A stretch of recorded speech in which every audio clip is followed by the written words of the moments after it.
Testing. Okay, sorry. All right. Take me home.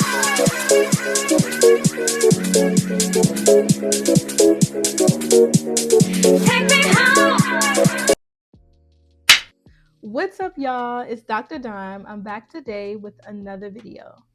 Today, we're going to be talking about how to stand out during your residency interviews. I know along this residency interview series, or just this residency series in general, we've talked about a lot. But now I want to help you be able to really grasp the attention of your interviewers.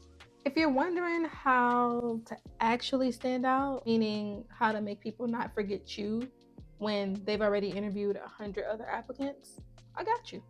I'm breaking down real strategies that help me to feel confident, help me make connections, and ultimately help me to match in my number one pick in residencies. So grab your coffee or tea or water, grab your notebook, and let's get into it. It's more so like, yeah, get into it. Number one is presence is greater than perfection. Okay, so here's the thing. You don't have to be perfect. You just have to feel real. Programs are full of smart people. That is the baseline. We all got here for a reason, right? You've been through countless hours of testing in undergrad, in medical school, and you will experience more in residency. But I said all that to say that people that are going to be doctors are already smart.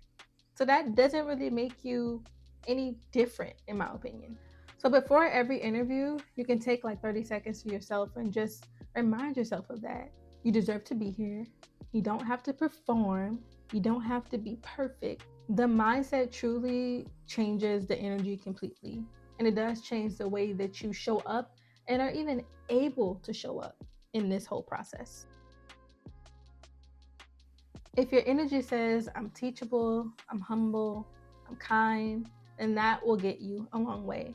And it'll actually make a lasting impression on your interviewers. The second thing you want to do is you want to tell stories.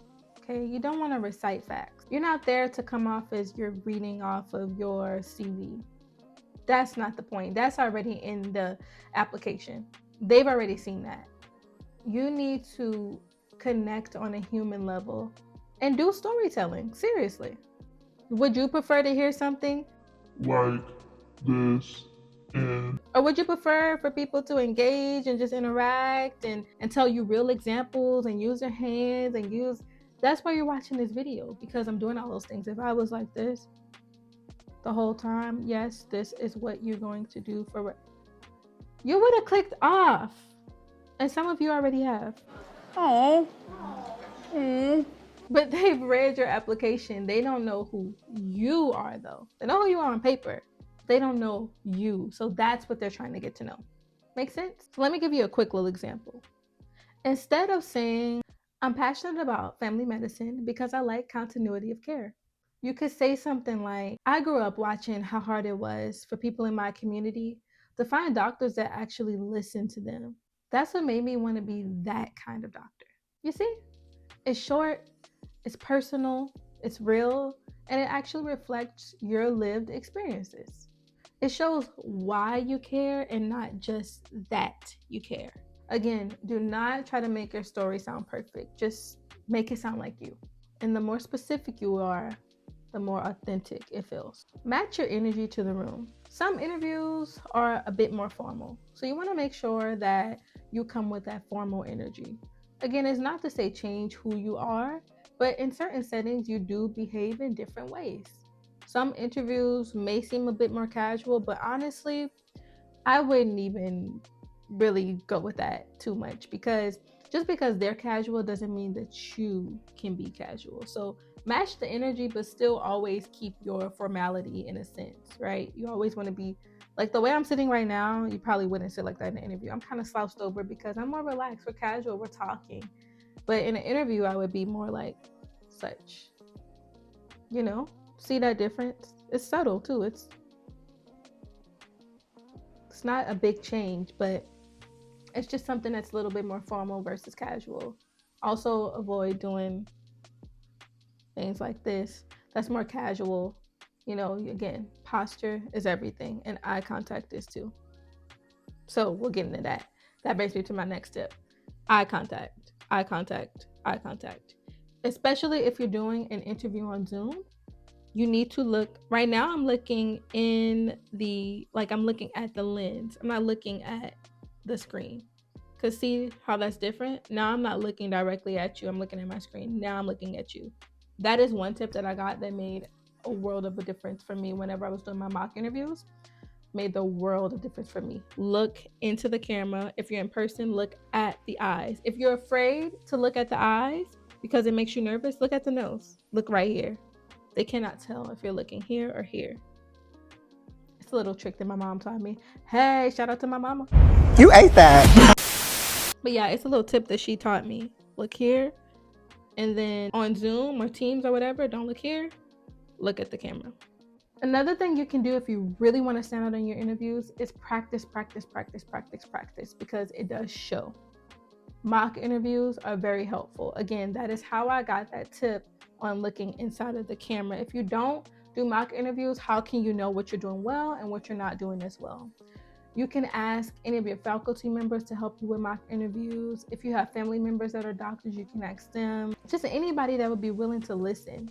Even if they're not necessarily in medicine, they can tell if you are doing well in your interview or not by the way that you're speaking, the way that you're carrying yourself, the way that your posture is, you know. So it doesn't always have to be someone in medicine, but I will say at least try to get a couple with people that are in medicine though. And research and personalize. The more you seem like you are interested in the program, the more you will stand out. If you have done mounds and mounds of research, you come prepared, you come with questions, that program knows you're serious about them and they're going to be serious about you. If you don't come with any research done, the program knows you're not serious about them and they aren't going to be as serious about you. If you've done an audition rotation, that also makes you stand out with that program. Because not only do they have the knowledge of knowing who you are based on your interview, but they have the knowledge and the privilege of having worked with you. So that also creates that different layer of just knowing somebody. And so when you combine that AI with that application, with that interview, then the more links you have, the better. Because the more connections we have. You like my jewelry? But the more connections we have. So definitely, if you have a chance to do an AI at a program, do it. Even if it's later in the season, it does help out. Make human connections. Don't only talk about medicine. Talk about, when they ask you what kind of things you like to do, talk about things that are not related to this at all. If you like to go play tennis like Serena Williams, then say that. If you're a track star like Sha'Carri, say that, all right? If you're basketball, you hooping, LeBron, say that, you know, because it creates that layer of humanity. Just it shows that you're not only about medicine and that you do have good coping skills for residency, because in residency you have to have things that you do that are not related to this, or else you will go crazy, because you already deal with a lot and it is stressful at times. So you have to have those ways in which you can decompress. One of those ways is through your hobby. So if you show that you're multifaceted, that's just one more check that helps you to stand out. And always make sure that you follow up with gratitude. Sending a thank you note, sending a thank you email will get you so far, because a lot of people don't do it. So it truly does help you to stand out as well in the whole process. I don't want to make this video too long, but I hope that that was helpful, and I will catch you in the next one. Good luck on your journey. Bye. Take me home.